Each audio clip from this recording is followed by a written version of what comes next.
Bill says that he wants to make the shadows darker. So show you something else that's very cool about CS4.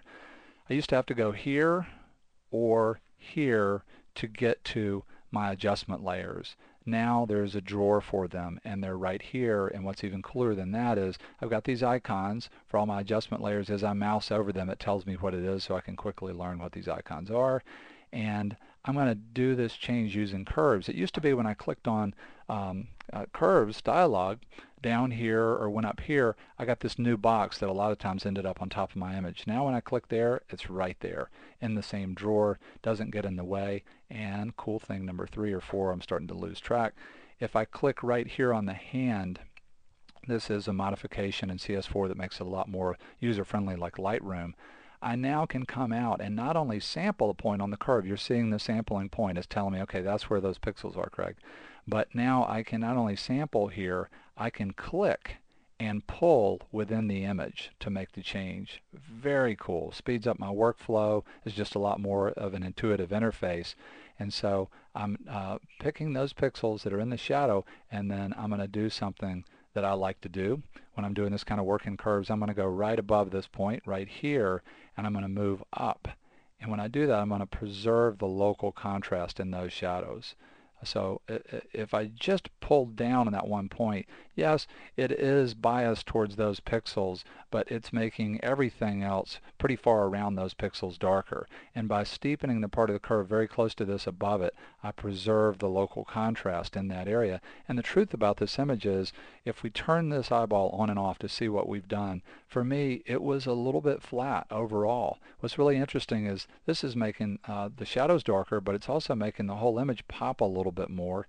And the other thing that's interesting is because we're doing this work in normal blending mode, okay? So we're in normal blending mode. Because we're doing the work in normal blending mode, I'm not only changing value and contrast, I'm also changing color. So at the same time that I give this image more low end in the shadows like Bill wanted, I'm getting more color contrast. You're getting more of a sense of green and blue now instead of what before was sort of an overall yellowish green cast. So I like this quite a bit. I'm just going to leave that as sort of a global change in the image. Here's something else that I'd like to do. I would like to come into the image, and let me make that go away. Let me make a layer active here. I'd like to come into the image.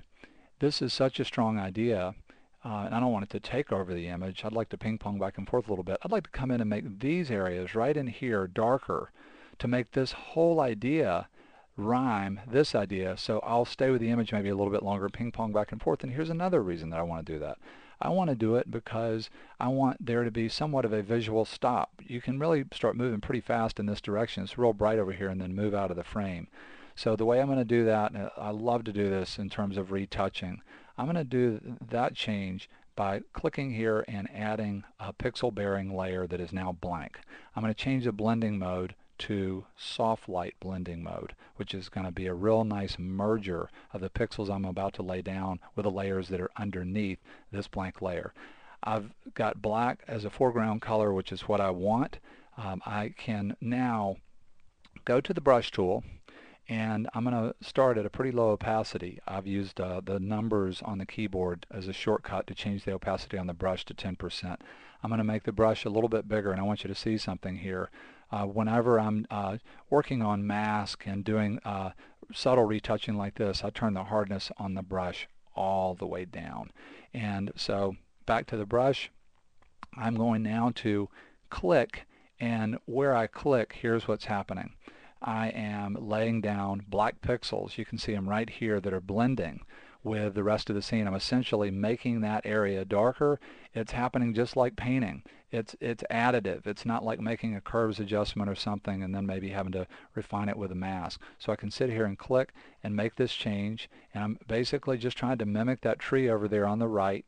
And I'm going to keep going here. I'm going to go ahead and go faster here. I've turned the opacity up to 20% using the number keys, and I'm going to keep going. Now I'm looking back and forth. I'm really starting to like what's happening in here quite a bit. And let me just keep coming like this and like this. And I'm starting to really sort of mimic that area around that tree and creating more of a visual stop over here at the very end. Let's turn that on and off and see what we've done. I like it quite a bit.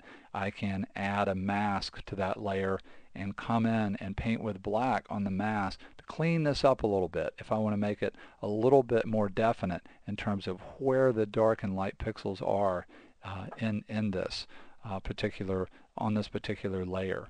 And so here's where we started. Here's where we ended up. There's a lot more we could do to this. One of the things I might think about doing is coming in and bringing out some of the red here, maybe pushing for a third color idea.